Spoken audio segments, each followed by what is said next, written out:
سلامونه ستړي مشئ ستاسو د روغتیا په هیله په دې ویډیو کې غواړو په دې پوه شو چې په څه ډول باندې کولای شو ټلګرام خپل کمپیوټر کې انسټال کړو او په څه ډول باندې کولای شو له ټلګرام سکرین شیر څخه ګټه واخلو دغه چارې تر سره کولو لپاره لومړی راځو او مایکروسافت ایج پرانیزو که ستاسو په کمپیوټر کې مایکروسافت ایج نشته کولای شئ له نورو براوزرونو یا هم له ګوګل کروم څخه کار واخلئ کله چې مایکروسافت ایج مو پرانیسته کولای شو په پلټنځای کې desktop.telegram.org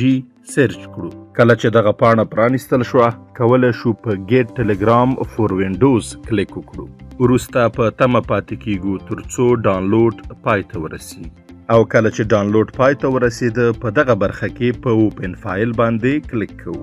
وروسته په دغه برخه کې په رن باندې کلیک کوو او بیا په اوکی باندې کلیک کوو وروسته په دې پاڼه کې په نیکسټ باندې کلیک کوو یو ځل بیا هم په نیکسټ باندې کلیک کوو او په پای کې یو ځل بیا هم په نیکسټ باندې کلیک کوو او بیا په انسټال باندې کلیک کوو لږ په تم کیږو چې انسټال پای ته ورسیږي او په پای کې په فینیش باندې کلیک کوو اوس مهال لږ تم کیږو ترڅو ټلګرام موږ ته پرانیستل شي او د دې چارو د ترسره کولو سره وتوانیدو چې ټلګرام په خپل کمپیوټر کې انسټال کړو کله چې ټلګرام پرانیستل شو په دغه برخه کې په سٹارټ میسیجینګ باندې کلیک کوو دغه کیو آر کوډ له ښکارېدو وروسته خپل موبایل ته راځو څنګه چې تاسو د ویډیو په ښي اړخ باندې ګورئ خپل موبایل کې ټلګرام پرانیزو او په سیټینګ برخه باندې کلیک کوو کله چې د سیټینګ برخه پرانیستل شو په ډیوایس باندې کلیک کوو او کله چې دغه پاڼه پرانیستل شو په لینک ډیسکټاپ ډیوایس باندې کلیک کوو وروسته کوم کیو آر کوډ چې د کمپیوټر په سکرین ښکاري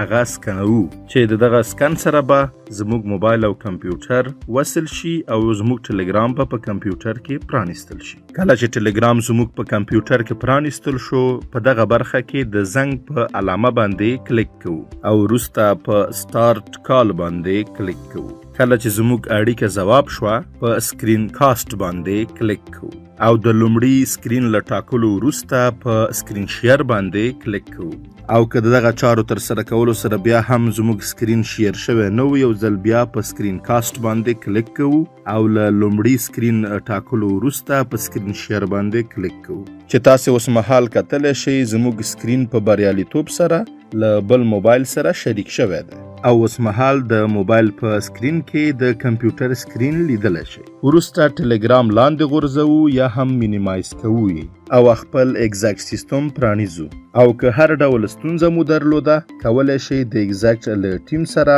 او د آرفون شرکت له همکارانو سره شریک کړئ له پاملرنې مو ډیره زیاته مننه که غواړئ چې په دې اړه لا ډیر معلومات ترلاسه کړئ د ایگزیکټ سیستم له ټلګرام ګروپ یوټیوب چینل او همداراز دغه سیستم له ویب سایټ څخه لیدنه وکړئ